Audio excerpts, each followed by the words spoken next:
어저께 문고사님하고 점심 식사를 하는데 이 얘기를 했어요. 뭐죠? 수요일 날 설교 제목이라 그러니까 어쩌면 그렇게 딱 맞냐고 이야기를 하셨어요. 예, 순종도 어렵지만 불순종도 쉬운 것은 아닙니다. 아니다라는 제목으로 하나님 말씀 증거하도록 하겠습니다. 오늘 본문의 내용은요, 다윗이 두 번째 도피하는 도피 생활 두 번째 이야기가 나와요. 첫 번째는 어떤 거냐면 다윗이 사울을 피해서 노베 제사장에게 찾아가는 장면이에요. 그게 21장 1절부터 나와요. 근데 거기에 보면요, 다윗이 거짓말을 좀 해요. 그런데 다윗 입장에서 거짓말하는 것도 사실은 쉽지가 않아요. 사무엘상 21장 1절 2절 우리 한번 보겠습니다. 읽겠습니다. 시작. 다윗은 노브로 가서 제사장 아히멜렉에게 이르렀다. 아히멜렉이 떨면서 나와서 다윗을 맞으며 물었다. 동행자도 없이 어떻게 혼자 오셨습니까? 다윗이 제사장 아히멜렉에게 대답하였다. 나는 임금님의 명령을 띠고 길을 떠났습니다. 임금님이 나에게 임무를 맡기면서 부탁하시기를 나에게 맡기신 임무를 어느 누구에게도 알리지 말라고 하셨습니다. 그래서 부하들과는 약속된 곳에서 만나기로 하였습니다. 지금 다윗이 이렇게 제사장 아히멜렉에게 이야기하는 내용이에요. 이게 사실이에요? 아니죠. 거짓말이죠. 20장 그 앞에 장 20장에 보면요, 사울이 다윗을 죽이려는 뜻을 요나단이 알았어요. 그래서 숯불 속에 숨어있는 다윗을 활을 쏘면서 멀리 더 멀리 가 있어. 그리고 몰래 도망을 보냈어요. 그런데 지금 도망치는 다윗이 제사장에게 이렇게 거짓말을 하는 거예요. 왜요? 이렇게 거짓말을 해야만 자기가 안전할 것 같은 생각이 든 거예요. 그런데 여기서 머무를 수가 없는 거예요. 또 도망을 치는 거예요. 이곳에 있으면 안 되겠구나 생각을 한 거죠. 그래서 적국인 블레셋 땅으로 도망을 칩니다. 여러분, 다윗의 마음이 이렇게 거짓말할 때 어때요? 일말의 양심도 없이 그냥 떳떳하게 거짓말을 했을까요? 아니면 이렇게 해놓고 마음에 그냥 콩닥콩닥 쫄렸을까요? 여러분, 원래 악한 사람은요, 거짓말을 밥 먹듯이 합니다. 그래도 그 거짓말이 진실인 양 얘기합니다. 양심의 가책도 느끼지 않아요. 그런데요, 신앙인은요, 거짓말하면 가슴이 콩닥콩닥해요. 차라리 진실만을 말하는 게 편해요. 그런데 다윗이요, 이 거짓말을 하면서 어디에요? 적국인 블레셋 땅으로 도망을 쳐요. 내가 살 곳은 블레셋 땅이라는 거예요.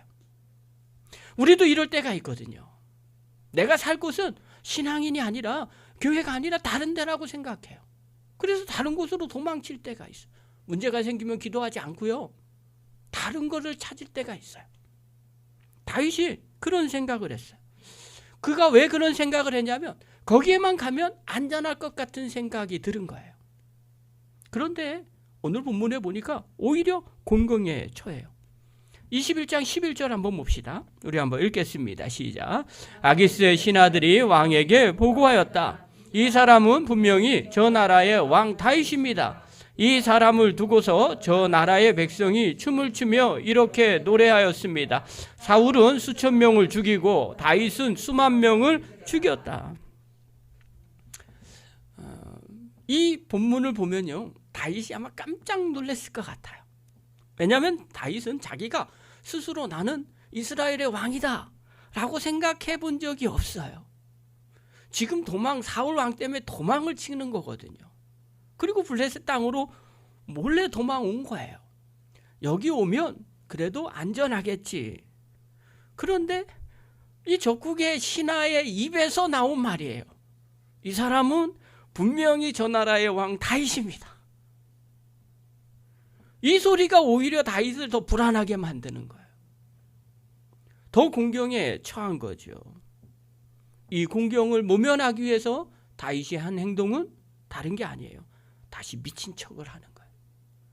아니, 저기 가면 살 것 같았는데 왔는데 저 사람이 나를 더 어렵고 힘들게 만들어요. 이 사람은 저 나라의 왕입니다. 그러면 능지처참 당하는 거 아니겠어요? 그러니까 미친 척을 하는 거예요. 여러분, 너무 단순한 진리예요. 이 본문을 통해서 우리가 하나 깨달아야 될 게 있어요. 불순종하면 이렇게 되는 거예요. 우리 생각대로 편한 길을 가면 이렇게 되는 거예요. 그런데 우리가 그런 생각이 들어요. 그러면 주님 말씀대로 순종하며 십자가의 길을 가면 편합니까? 그것도 힘들어요. 그러니 어찌합니까? 불순종하는 것도 부담스럽고 힘들고 잘못된 길을 가는 것 같고 불안하고, 그렇다고 순종하자니 그 순종하는 길도 그렇게 녹록한 것은 아니에요. 기도하는 것 알고 있어요. 근데 몸이 안 쫓아가는 걸 어떡합니까? 예배 드리는 것, 예배 드리고 싶죠. 주님이 나 자꾸 마음 가운데 너 예배를 드려라 이런 마음이 들어요. 그런데도 예배 드리기가 쉽지가 않아요. 그래서 마음에 아이고 주님 또 그랬네요, 이렇게 자책하는 자기 자신을 보게 됩니다. 섬기는 것 좋죠. 근데 어찌합니까? 섬김을 받고 싶은 내 마음이 있는 것. 정말 주님이 원하는 걸 하고 싶은데 그거 하는 것도 사실은 쉽지가 않아요. 그렇다고 불순종하면 세상에서 쉽게 편하게 잘 삽니까? 그것도 아니에요. 하나님께서 우리에게 양심을 주셨어요. 하나님 알게 하셨어요. 그래서 주님 말씀대로 못 살면요 너무너무 불편해요. 마음에 너무 짐이 되는 거예요. 여러분 주변에 신앙생활 잘 안 하고요 다른 것 하는 사람들 한번 보세요. 내가 어려움을 겪었더니 세상으로 확 갔어요. 갔더니 행복합니까? 그런 사람 없어요. 신앙이 없는 사람도요 어려운 문제 만나면 전부 다 술을 그렇게 먹어요. 술 먹고요 아침에요 속이 쓰려가지고 너무너무 힘들어하는 거예요. 나이가 들면 더 그래요. 저희 아버님은요 옛날에 술 한 번 드시면 밤새도록 드시고요 사흘을 누워 계세요. 그러셨어요. 저는 이해가 안 가는 거예요. 아니 이기지도 못할 걸 왜 밤새도록 드시고 사흘 동안 누워 계세요. 지금도 선해요. 방에 조그만 방에 딱 옆으로 누우셔가지고 벽 보고 누워 계시는 거예요. 가게가 너무 바빠도 누워 계시는 거예요. 못 일어나겠는 거예요. 힘든 거예요.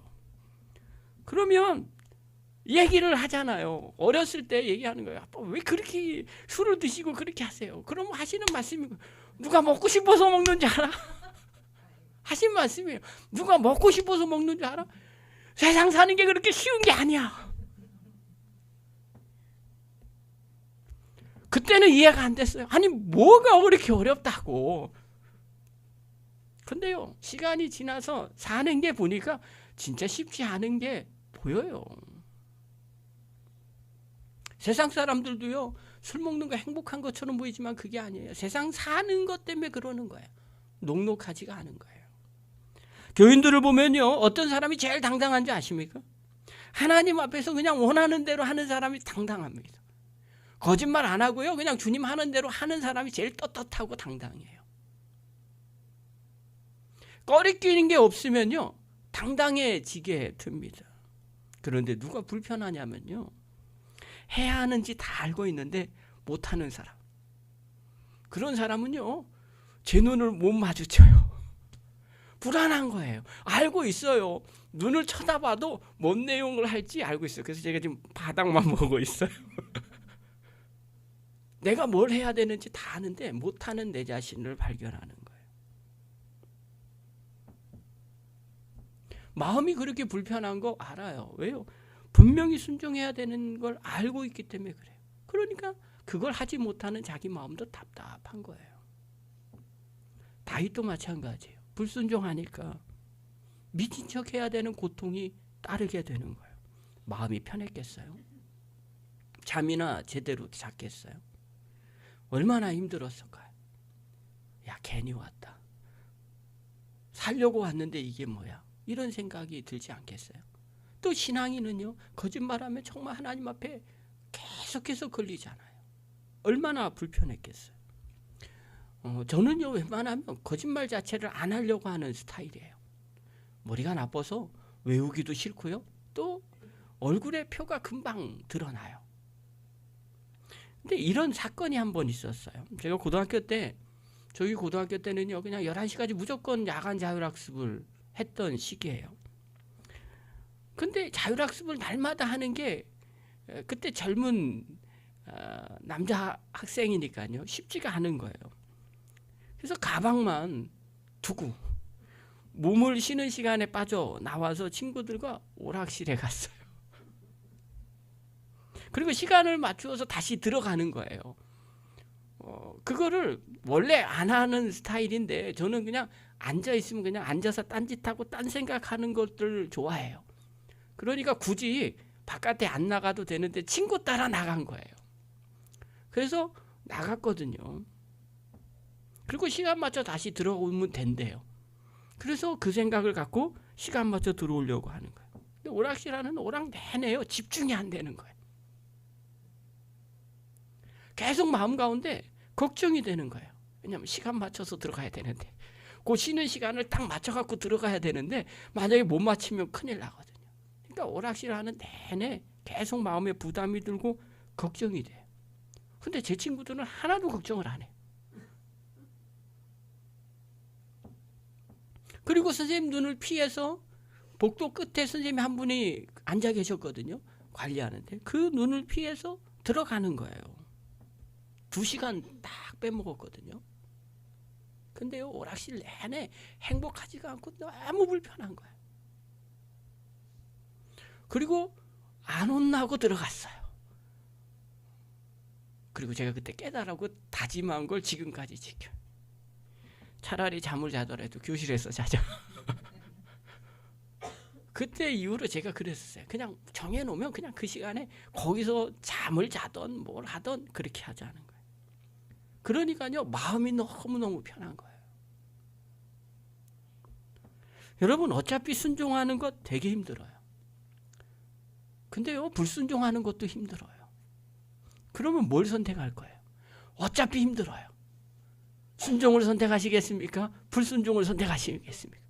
네. 이왕 힘든 거 순종을 선택하시기 바랍니다.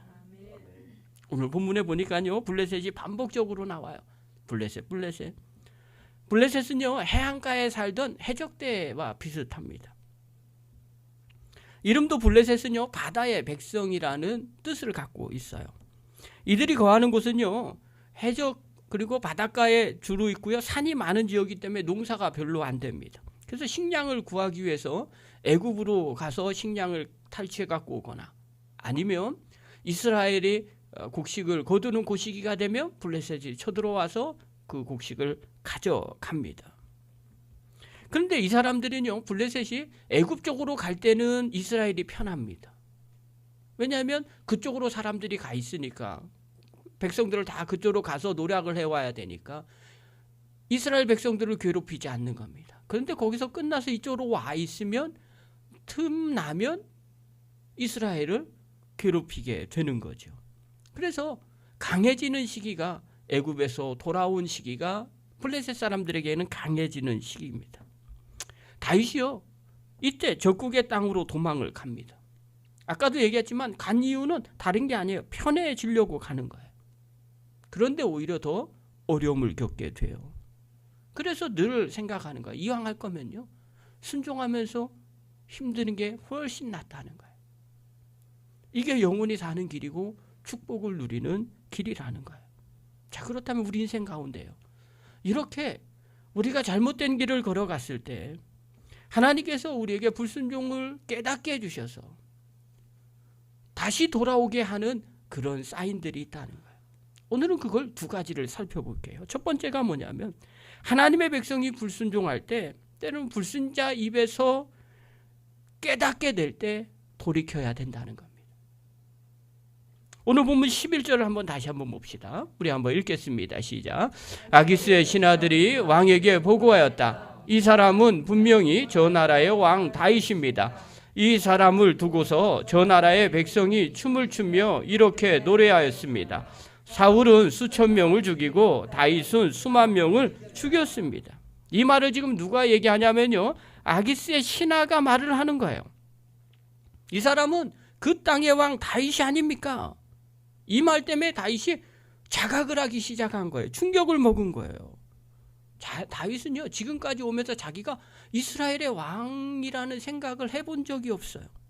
쫓기고 있으니까 목숨이나 부지할 거라고 생각했는데 믿지 않는 사람 입에서 나온 거예요. 너가 누군지 아느냐?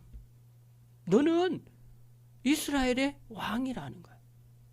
이스라엘의 왕이 어디 지금 블레셋에 와 있느냐는 거예요.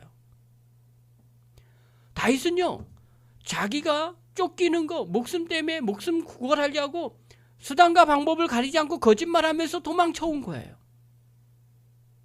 그런데 이방 사람들은요, 그렇게 생각하지 않아요. 너는 이스라엘의 왕 아니냐?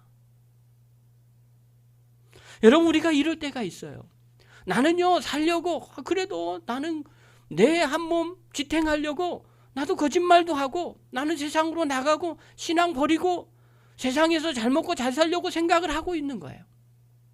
그런데 믿지 않는 사람이 얘기하는 거, 너 예수 믿는 사람 아니야? 그때요, 나도 모르게 충격을 받아요. 내가 목사인지 모르고 나도 사람 아니에요 그러면서 내 생각, 내 욕심대로 살려고 할 때 누군가가 나에게 얘기해요. 당신 목사 아니야? 당신 하나님의 사람 아니야? 여러분, 이때 깨달으셔야 돼요. 이때 돌아와야 돼요. 내가 직분자인지 몰라요. 내가 장로님인지도 모르고 내가 권사님인지도 모르고 내가 집사님인지도 모르고 내가 성도인지도 모르고 그냥 사는 거예요. 나 살자고. 그런데 믿지 않는 사람이 이야기를 해요. 당신 그런 사람 아니야? 제가 아는 목사님이 간증한 거 들었어요. 저도 그런 비슷한 경험이 있는데요. 신학교회를 다니는데 구원의 확신이 없는 거예요. 주님이 자기를 부르셨다는 확신도 긴가민가한 거예요. 그래서 고민이 생겼대요. 도대체 내가 진짜 목사로서 이 길을 가야 맞나 틀리나? 정말 하나님이 나를 부르셨는가? 이런 고민이 있더라는 거예요. 그래서 교수님하고 상담을 했어요. 그랬더니 교수님이 굿하는 데 가보라고. 그래서 자꾸 타는 무당, 굿하는 데를 구경 갔대요. 한참 구경하고 있는데 무당이 작두를 타다 말다 그러더라는 거예요. 그러고 나더니 갑자기 욕을 하더라는 거예요. 뭐 부정 뭐 어쩌죠 그러면서 뭐 XX 뭐 그렇게 막 얘기를 하는 거예요. 근데 이 목사님이 그렇게 생각이 들었대요. 못하니까 저런 얘기를 하는 거지. 뭐 그런 생각이 들고 있더래요. 그래서 계속 구경을 하고 있는데 한 번 더 막 욕을 하더라는 거예요. 그래서 그런가 보다 그러고 있는데 갑자기 무당이 손가락으로 자기를 확 이렇게 야 너 그러면서 이야기를 하더래. 그때 깜짝 놀랐다는 거예요. 얼굴이 아주 새빨개져서 지금까지 자기한테 한 얘기를 하는 거예요. 자기 때문에 작두를 못 탔다는 거예요. 그러면서요 막 도망치는데 얼굴이 빨개지면 도망치는데 막 실웃음이 막 나오더래요. 주님이 나를 구원하셨구나. 그래서 목회를 하고 있다는 거예요. 아, 이런 간증도 참. 여러분, 우리 주변에요, 안 믿는 사람들이 우리에게 그런 말 할 때가 있어요. 너 교회 다니지 않아? 너 예수 믿는 사람이지 않아? 여러분, 이때는요 돌이키면 돼요. 우리가 한여름에 보면요 하늘에 천둥 번개가 칩니다. 어떤 때는요 왜 번개가 치는지도 모를 때 있어요. 근데 번개가 치면요 10억 볼트의 전류가 흐른대요. 근데 이게 어느 정도냐면요 우리나라 전체 며칠을 쓸 수 있는 전기의 양이라는 거예요. 깜짝 놀랐어요. 한 번 칠 때마다 그렇다는 거예요. 그것만 담아두면 며칠을 쓰는 거예요. 어떤 사람이 생각하기에 왜 천둥 번개를 쳐서 우리를 걱정시키는가 이런 생각을 할 때도 있다는 거예요. 근데요 번개 치면 벼락 맞아서 죽는 사람도 있어요. 오늘 뉴스에 보니까요 미국에서 교회에 벼락이 맞아갖고 화재가 났어요. 오래된 교회인데요. 그런데요 실제로요 공기 중에 무수히 많은 먼지와 바이러스가 이 벼락 때문에 타서 죽어버리고 없어져 버린다는 거예요. 그래서 번개가 많이 치면 많이 칠수록 공기가 정화가 된답니다. 그래서 우리가 편하게 산다는 거예요. 그래서 여러분 번개 치실 때 이렇게 생각하세요. 아, 공기 정화기가 돌아가는구나. 태풍도 마찬가지예요. 이번에 태풍 때문에 일본이나요 괌에 큰 일이 벌어졌어요. 우리는 재해라고 얘기합니다. 근데요 바다에게는 전혀 그렇지 않다는 거예요. 적조현상 때문에 황토가 바다에 뿌려도 해결되지 않는데요. 태풍이 한번 지나가면 모든 것이 다 해결됩니다. 태풍이 다 뒤집어 놨기 때문에요. 바다가 지금까지 유지되고 있는 거예요. 그러니까 우리가 보기에는 자연재해처럼 느껴지지만 실상은요. 지구가 새롭게 정화되는 부분이라는 거예요. 그래서 태풍이 없으면 우리 지구의 환경이 문제가 생긴다는 거예요.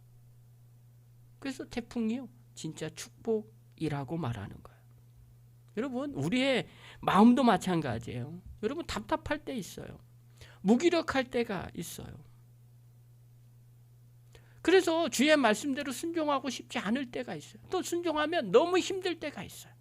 마치 영혼의 태풍처럼, 마치 영혼의 번개처럼 그렇게 힘들고 어려운 것처럼 느껴질 때가 있어요.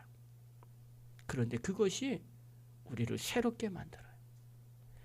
그렇게 힘들어도 순종할 때 우리의 영혼에 하나님의 은혜를 부어주시고요. 회복의 역사를 부어주십니다. 다윗은요 힘들었을 때 그곳에 갔어요. 그러나 그 사람의 그 이야기를 듣고 깨닫습니다. 마음이 다시 정결해지기 시작해요. 그래서 시편 34편을 짓습니다. 시편 34편 집에 가서 읽어보십시오. 마음이 얼마나 정결한 시인지 몰라요. 그가 깨달은 거예요. 사랑하는 성도 여러분, 우리가 불순종해서 주변 사람들이 너 예수 믿는 사람이 아니야? 이렇게 반문할 때가 있어요. 다른 환경 때문에, 힘든 환경 때문에 예수 믿는 사람이 왜 저래? 왜 저런 환경 가운데 살아? 그렇게 조롱하는 것처럼 느껴질 때가 있어요. 그때 우리가 해야 할 일, 돌이키는 거예요. 다윗은요 그때 돌이켰어요.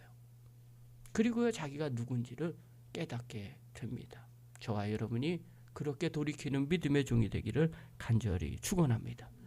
두 번째로요, 어려움을 당할 때 거짓말하지 마시고 불순종하지 마시고 빨리 돌아가시기를 바랍니다. 여러분 돌아가는 건 부끄러운 일이 아닙니다. 빨리 돌아가면 돌아갈수록 좋습니다. 오늘 본문 13절 한번 보십시오. 우리 한번 읽겠습니다. 시작. 그래서 그는 그들이 보는 앞에서는 미친 척을 하였다. 그들에게 잡혀있는 동안 그는 미친 사람처럼 행동하여 성문 문짝 위에 아무렇게나 글자를 긁적거리기도 하고 수염에 침을 질질 흘리기도 하였다. 다윗이 생각을 하는 겁니다. 아, 잘못 왔다. 얘기 듣는 순간 이거 잘못 왔다. 너 왕 아니야? 그 얘기하는 순간 잘못 왔다. 그리고 하는 행동이 미친 채 하는 겁니다.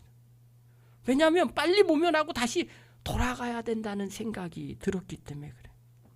이때 당시의 문화는요, 미친 사람을 재수 없다고 생각했어요. 근데 이런 문화는 이스라엘만 있는 게 아니라 우리나라에도 있었어요. 우리나라도 옛날에 미친 사람 이렇게 보잖아요. 그럼 에이 재수 없어 태태태 그러고 갔어요. 저만 그랬나요? 그렇게 했어요. 아니 가르쳐주지도 않았는데 왜 그렇게 했는지 모르겠어요. 또 하나요. 그때 당시에는 미친 사람을 죽이잖아요. 그러면 그 미친 영이 자기에게 임해서 자기도 미친다고 생각했어요. 그러니까 미친 사람을 딱 만나는 순간 죽이겠어요? 아니에요. 돌려보내야 되는 거예요. 그러니까 이런 면에서 다윗은 아주 탁월한 선택을 한 거예요. 순간적으로 딱 깨달은 거예요. 내가 살 길은 미친 채 하는 거다. 본문에 보면요 뭐라고 얘기하냐, 글자를 그적거리기도 했다. 이건 미친 사람의 손짓을 말하는 거예요. 그러니까 미친 사람처럼 아주 손짓을 그렇게 그럴듯하게 한 거예요. 다른 말로 표현하면 쇼 그렇게 한 거예요. 저는요 이 모습을 보면서 묵상을 하고 궁금해한 거예요. 아니 다윗이 어떻게 순간적으로 이렇게 미친 사람 행동을 기가 막히게 묘사를 잘했을까? 결론은 하나 도달했어요. 다윗은 본 적이 있어. 미친 사람을 옆에서 자세히 관찰을 했어요. 바로 누구예요? 사울 왕이 미쳤을 때 저녁마다 악기 들고 가가지고 그 미친 사람 앞에서 계속 악기를 탔어요. 그러니 사울 왕의 미친 그 행동들을 계속 쳐다보면서 저거 나한테 보면 안 되는데 그러면서 악기를 타지 않았겠어요. 근데 그게요 순간적으로 깨달아진 것처럼 느껴져요. 그리고 자기도 모르게 그대로 행한 거예요. 기가 막히게 그 미친 사람이 아닌데 완벽하게 미친 사람의 연기를 해낸 거예요. 묵상하는데 말씀 묵상하는데 깨달아진 은혜가 하나 있어요. 여러분 우리의 삶 가운데요 보고 배우는 것이 하나도 헛된 것이 없은 줄 믿습니다. 아무것도 아닌 것 같아요. 왜 이런 게 있는가? 왜 나에게 왜 재수없이 이런 일이 벌어져요? 그것도 나중에 쓸모가 있어요. 다윗은요 미친 채하고 그곳을 도망 나옵니다. 다윗의 강점이 여기에 있어요. 다윗은요 깨닫는 순간 늘 바로 돌이킵니다. 여러분 이게 큰 능력이에요. 잘못을 누구나 다 하게 됩니다. 문제는요 그 잘못을 깨닫고 난 뒤에 바로 돌이키는 거예요. 그게 능력이에요. 사람들마다요 이 돌이키는 주기가 다르답니다. 저도 신앙생활을 하면서 이렇게 보는데 저는요 예배를 중요하게 여겨요. 왜 중요하게 여기냐면요 예배는 종합선물 세트라고 얘기를 하지만 실상은요 예배는요 그 사람의 잘못된 것을 바꾸는 가장 빠른 주기 중에 하나입니다. 여러분 누구나 다 기도할 때 단골로 나오는 게 있어요. 주님 일주일 동안 세상에서 제 가운데 살다가 주일을 맞이해서 하나님 앞에 나왔습니다. 우리의 죄를 용서해 주시옵소서. 이분은요 주일날 예배 나오지 않았으면 계속 어디에서 살아요? 세상에서 죄 가운데 계속 사는 겁니다. 근데 그분에게는요 주일날 한 번 나왔기 때문에 그 주일날 회개함을 받고 은혜를 받게 됩니다. 근데요 매일 새벽에 기도하고 새벽에 나오면 어떻게 될까요? 우리가 살아가는 하루 중에 죄 가운데 있어요. 오늘 우리 일상의 영성훈련 3일째 됐죠. 오늘 무슨 은혜가 있을까 생각하시죠. 잘못한 게 깨달아지죠. 그 다음에 내일 또 일상의 영성훈련 하면서 또 깨닫겠죠. 그러면서 계속 회개를 하고 깨닫고 회개하고 깨닫고 하는 겁니다. 하루씩 돌아가는 거예요. 하루씩 주님 생각하는 거예요. 잘못을 해도요 하루 지나면 주님 앞에 나와서 회개합니다. 그래서 새벽마다 매일 일상에 어떤 분은 하루에 3번씩 정해놓고 기도하는 게 너무너무 귀한 거예요. 그게 그 사람의 주기예요. 이 사람은 잘못해도요 하루에 3번씩 기도 시간을 놓고 기도하는 사람은요 아무리 오래 가도요 6시간 이상이 안 갑니다. 왜요? 6시간 이후에 기도해야 되는데 기도가 안 돼요. 회개부터 해야죠. 그러니까 영혼이 맑아지는 거예요. 새벽에 기도하시는 분은요 아무리 늘어도 24시간이에요. 그러면 다시 회개가 되는 거예요. 근데요 주일날 한 번 나오시는 분은요 잘못 살잖아요. 그러면 그 다음 주에 주일 한 번 빠지면 14일 걸리는 겁니다. 한 번 더 걸려요? 그럼 21일 걸리는 거예요. 한 번 더 빠집니까? 한 달이요 30일 걸리는 거예요. 그래서요 여러분 혹시 빠질 수 있고 혹시 잘못된 길을 갈 수도 있습니다. 그러면 새벽에라도 나오셔야 돼요. 장기적으로 빠지는 분들은요 아예 장기적으로 빠질 잠잘 확률이 깊습니다. 왜냐하면 깨닫는 게 주님 앞에 나와야 되는데 그 나올 용기가 없기 때문에 그래요. 그러므로 여러분 빨리 돌이키는 게 능력이에요. 여러분 탕자 한번 보십시오. 탕자가 언제 돌아옵니까? 탕자는요 다 탕진하고 돌아오는 거예요. 그래서 탕자예요. 아무것도 없어서 심지어 먹을 것도 없어서 쥐염 열매를 먹고 그것도 다 없어졌을 때 더 이상 아무것도 없을 때 그때 돌아오는 거예요. 근데 이런 생각이 들어요. 아니 대충 보고 이거 잘못된 길이다 그러면 바로 돌아오면 안 돼요? 그러면 탕자예요? 탕자가 아니잖아요. 왜 힘든 고생 다 해가면서까지 맨 마지막에 돌아옵니까? 그것도 돌아오니 다행이죠. 근데요, 어려움을 겪지 않고 누군가가 한마디 던져줬을 때 그때 깨닫고 돌아오면 어떻게 될까요? 탕자지만 그는 고생하지 않는 탕자가 돼요. 그래서 깨달음이 능력이에요. 구약에 보면요, 룻기에 나오는 나오미가 그랬어요. 베들레헴을 떠나서 남편이 죽으면 아이고 이거 잘못됐구나. 내가 다시 베들레헴으로 돌아오겠다. 베들레헴이라는 뜻은 빵집이에요.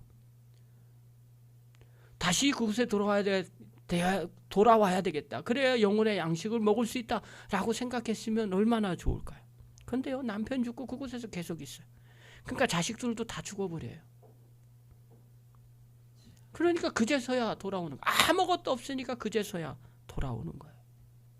이왕이면 일찍 돌아오면 얼마나 좋겠어요. 여러분, 우리의 결론 얘기예요. 주님 품이 우리의 답이에요. 그러니까 빨리 돌아오면 빨리 돌아올수록 그만큼 풍성한 삶이 있게 되는 거예요. 사랑하는 성도 여러분, 순종이 어려워요. 그렇다고 불순종이 쉽습니까? 그것도 어려워요. 우리가 어려운 상황 가운데 선택하는 거예요. 이왕이면요, 영혼의 축복을 누리고 하나님과 더 가까워지는 그 순종의 길, 그 힘든 순종의 길을 선택하시기 바랍니다. 우리가 잘못된 길을 가면요, 불신자들이 우리에게 먼저 말해요. 그때 그 소리 듣고 바로 깨닫고 돌아오시기를 바랍니다. 또 내가 잘못된 길을 깨달은 그 순간 돌아오시기 바랍니다. 빠르면 빠를수록 좋아요. 내가 빠르게 깨닫는 그 안전장치를 마련하십시오. 내가 하루에 최소한 한 번은 주님 앞에 기도하리라. 그러면 그때 돌아오게 돼 있어요. 사랑하는 성도 여러분, 주님 앞에 잘못된 불순종의 길 걸어가는 거 힘듭니다. 이왕이면 순종의 길, 힘든 그 길 걸어가서 하나님 주시는 은혜와 축복을 누리는 믿음의 거룩한 종들 되기를 간절히 축원합니다. 기도하겠습니다. 하나님 아버지, 은혜를 감사드립니다. 예수 믿은 사람입니다. 하나님 자녀 되었습니다. 우리에게 날마다 은혜 주셨음에도 불구하고 순종하기가 때로는 힘들고 어렵습니다. 그렇다고 불순종하면 마음이 편한 것도 아닙니다. 이래저래 불편합니다. 어찌해야 될까요? 주님, 그때 순종하는 길 선택하는 저희들 되게 하여 주시옵소서. 내가 잘못된 길을 걸어갔을 때, 누군가가 지적할 때 바로 깨닫는 은혜 있게 하여 주시옵소서. 또 날마다 아버지 하나님 깨닫고 바로 돌이킬 수 있는 저희들 되게 하여 주시옵소서. 또 아버지 하나님, 저희가 돌이킬 수 있는 그런 안전장치를 마련하게 하여 주시옵소서. 매일 정한 시간에 기도하고 말씀 보고 또 주님 생각하고 또 잘못된 것 뒤돌아봐서 날마다 자기를 돌아보는 자, 자기를 날마다 십자가에 못 박는 자들이 되게 하여 주셔서 주님 원하는 그 순종의 길을 한 걸음 한 걸음 걸어가는 저희들 되게 하여 주시옵소서. 그래서 주님 기뻐하시고 하나님의 놀라운 은혜와 복을 날마다 저희들에게 허락하여 주시옵소서. 예수님의 이름으로 감사하며 기도하옵나이다. 아멘.